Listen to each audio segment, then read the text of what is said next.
Let's take our monthly look at the wool market. We're joined by Grant Edwards, GM of PGG Wrightson Wool.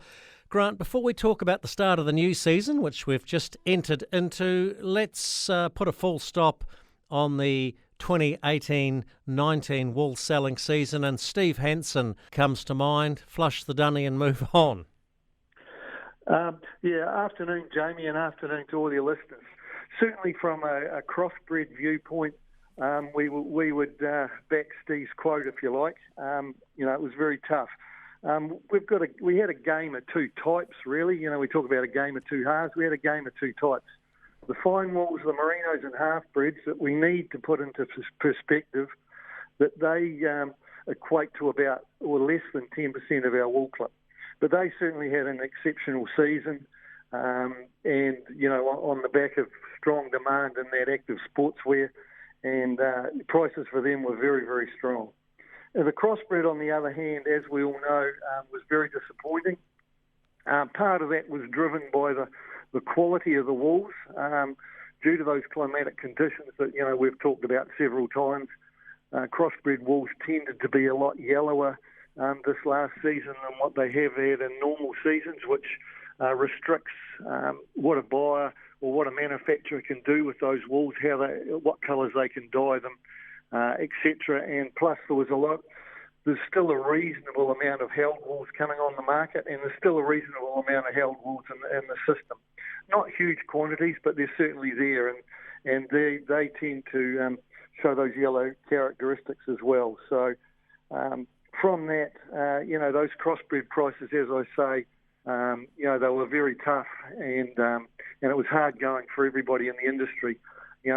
Certainly the growers out there, prices that they were receiving for their crossbred wools this year were barely sustainable, and in some cases not sustainable. Throughout the industry, I think everybody's felt it.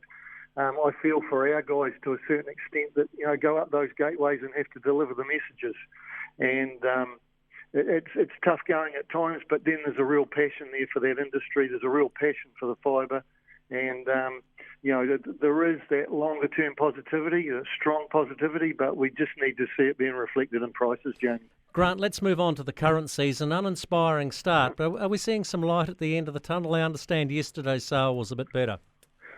We have seen slight improvements, Jamie. We have to put that in that perspective of where these prices are historically in that crossbred sense. Our Napier sale 3 weeks ago started on the market started on a flat tone.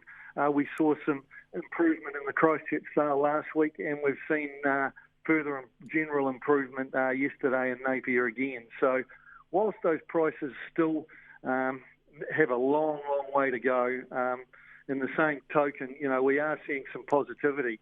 One thing that we are really seeing being reflected in those prices, Jamie, is for the better quality, well-prepared wools. There's significant premiums.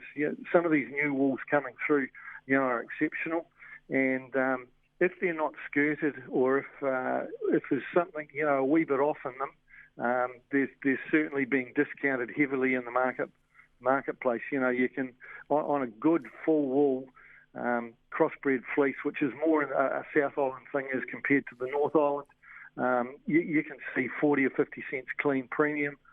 Second shares would be somewhere around about 15 to 20 cents clean for the better prepared wools, Jamie. The footy this weekend, this is a real test. I believe so, Jamie. I think this is one test, or this is a test that there's a lot of excitement out there. As you know, we face South Africa, I think, in the first game we've got in the World Cup this year. This one, South Africa obviously kept their powder dry last weekend, sending 13 players over here early, and I'm certainly hugely excited by it, and I think most of New Zealand will be, or all the New Zealand rugby population will be. This is going to be a real test, Jamie. Yeah, and it's going to be a lot at stake. Yeah, we're all counting down to that Rugby World Cup. Grant Edwards, thanks for your time from PGG Wrightson. We'll chat again next month. Hopefully it's onwards and upwards. Cheers. Thanks, Jamie.